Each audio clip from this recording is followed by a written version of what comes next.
YouTuber's High Score Challenge, and the game this time is Bells and Whistles.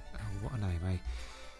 Also known as Twin Bee, I think, by Konami. 1991, I believe the year was, as it said on the title screen. So, straight into the game, vertical scrolling, shoot 'em up. It reminded me, well, I'm sure it's like the same universe and everything, of like a vertical Parodius in a way.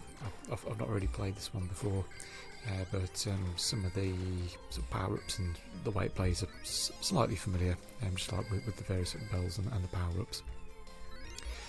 And that's probably a good place to start in terms of talking about the game, is those blooming bells.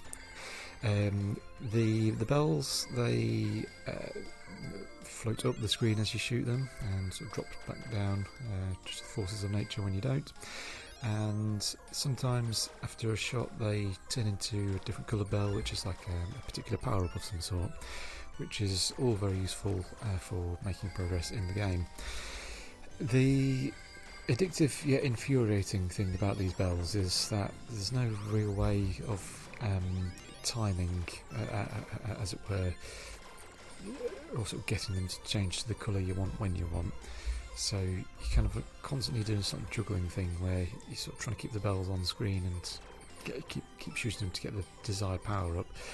And then of course there's the enemies to take care of as well. So your mind is sort of constantly sort of in juggle mode and trying to get the most out of these like power-ups. Just to make things interesting as well, like the good old gold bells there, they give you bonus points, and it starts off like in like a sequence. You get like 500 and 1,000 and 2,500, I think it is, and 5,000 and 10,000 points for a golden bell, which is not nice. That's a great way of racking up the points. However, if you drop one bell, let it fly off screen, then that gets reset, so you're sort of back to sort of like 500 points for a golden bell and building it up again and so forth. That's what makes it very interesting, just in terms of if you are chasing those points, trying to just get as many bells as possible as you'd expect. Because if you think about it, like you drop one bell and it's going to take you sort of 4 bells or whatever to get up to the 10,000 bonus points again, so you're potentially sort of missing out on like 40,000 or so points each time you drop one, so you've got to be careful with those. In the game, in more general terms, lovely, bright and colourful, and it's something which did sort of really draw me in. To be honest, I was very, very close to playing my Joker this round. It's just been tremendously busy the last couple of weeks, and I didn't really get to start playing this until Wednesday just gone. But I sort of just gave it a couple of goes. I was thinking, I'll just play my Joker, but I was getting quite into it and I was enjoying it, so I thought, fuck it, like I'm just gonna sort of persevere and sort of just like do my best. Judging by how difficult Parodius is, when I played that, it's kind of like I wasn't expecting to complete it in the time I had left, but nonetheless, I thought it's a good fun challenge. I want to play the game. Let's see how I do. So here we are. The difficulty ones. The difficulty is an interesting one. It's you kind of almost led into a false sense of security by these sort of bright, colourful graphics with sort of cutish enemies and slightly what's the word? Not cartoonish, but they just don't look that threatening in general. But as you might have guessed, it's not quite as straightforward as that. The enemies, they are pretty deadly. Those bullets, you do need to be very careful not to clip them. And like with a lot of games, once you do lose that life, it just gets that bit more tricky to get back on the horse as well. So it's certainly a challenging one, I'll tell you that. Right, I'm just going to have a sip of my coffee and take a breather. So, as the game plays out and got those bells.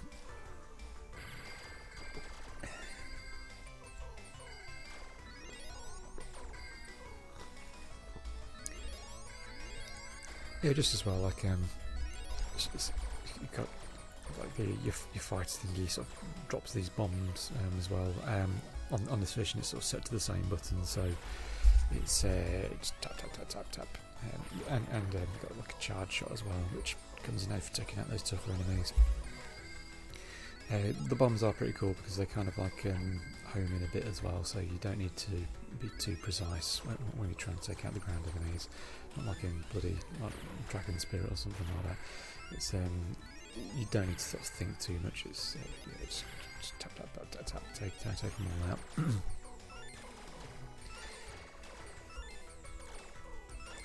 And yeah, you want to sort of like have a nice assortment of power-ups by the time you get to this stage, really. I mean, you want them as soon as possible in level 1, but you certainly want your at least one speed up.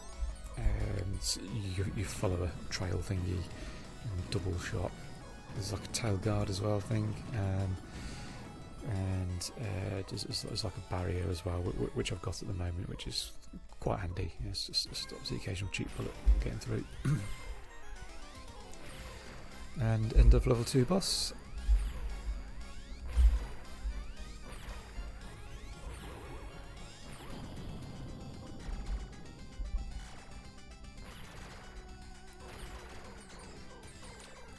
Yeah, quite tricky. Probably about just the right difficulty for a level 2 boss on a tricky game. Those guns at the side there, they would catch me out quite a bit at first. So you need to sort of get onto those with the charge shot straight away.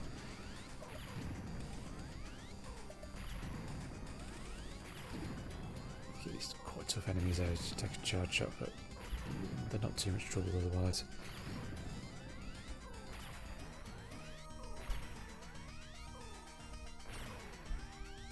Yeah, it's those side guns which are sort of the tricky ones, really. They can catch you out.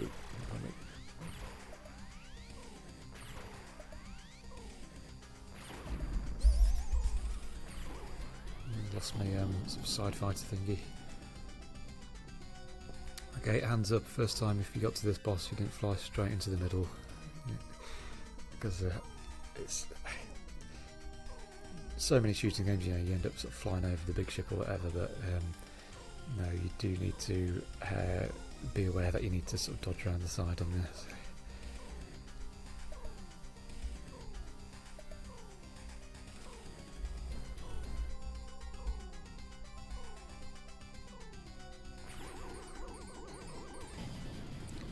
Just a case of finishing it off now.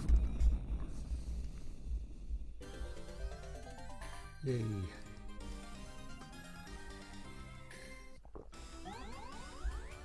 Right, level 3.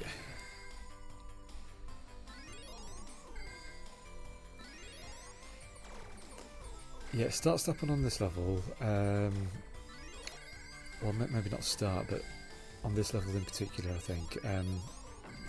The bullets are still very visible and stuff, but ooh, bit of an emulator issue there. But because the background is that bright, and there are sort of quite a few like oranges and things, it's kind of like it is reasonably easy to miss a bullet, and they're not the easiest to spot on this level. You got the scrolling background as well.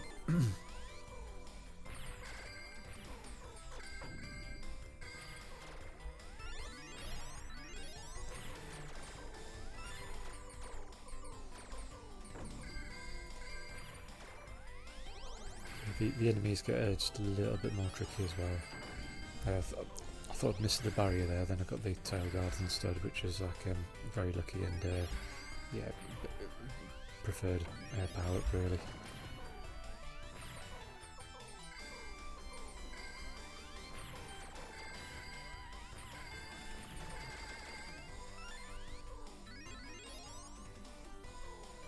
just about got that belt. These things, yeah, these caught me out lots of times. They just like appear on the screen and sort of home in on you. Sometimes they appear sort of right on top of you. And losing a life at that point as well, like start thinking, oh no, like all my power-ups, like it's very easy for a run to just like disintegrate.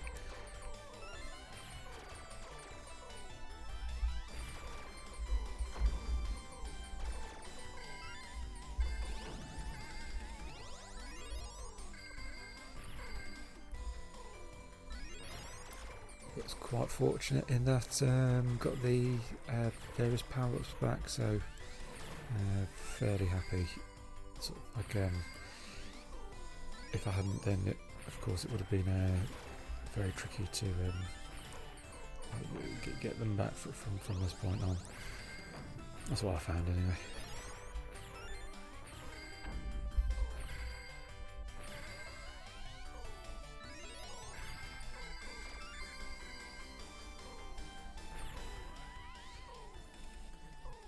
You've got to watch out if there's a bell on the screen right at the end of the level. They sometimes turn into an enemy and you're just about to collect them and then they destroy you. Be aware of that.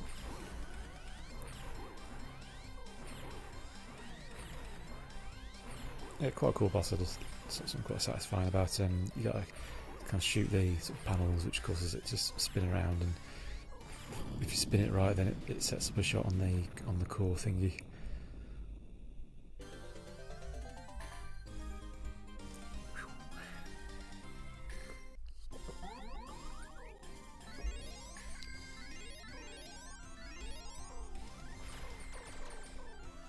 Okay, got those things which are quite tough to shoot. Take quite a few hits.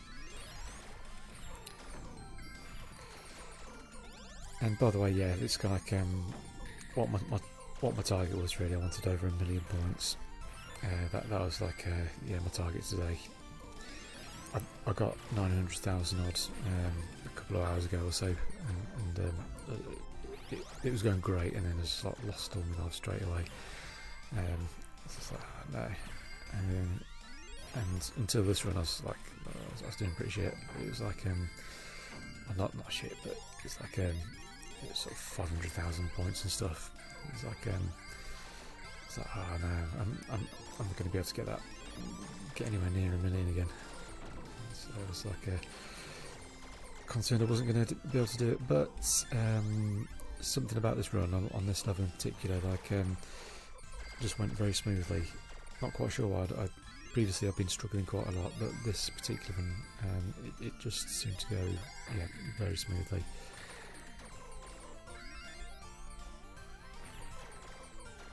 And there's me million.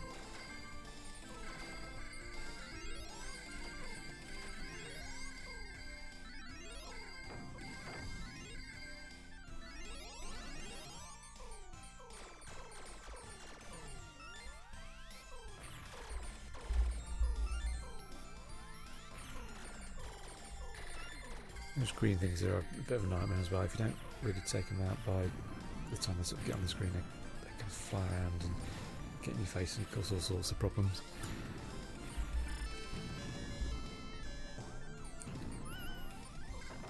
Yeah, that ambulance medipack thingy, it restores you like your bomb arms, which to be honest I've really noticed that they've gone. It's a bit annoying as well, because when I first started sort of seeing it, it's kind of like, ooh, extra life, but it's not.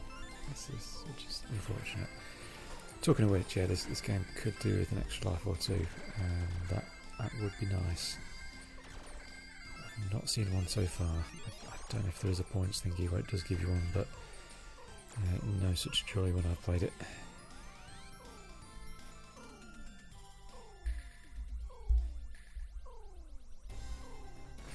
Level 4 boss. Yeah, first time I got to this boss, I didn't know what to expect. So far so good, I think. But then, yeah, just zap. Just wasn't expecting that at all.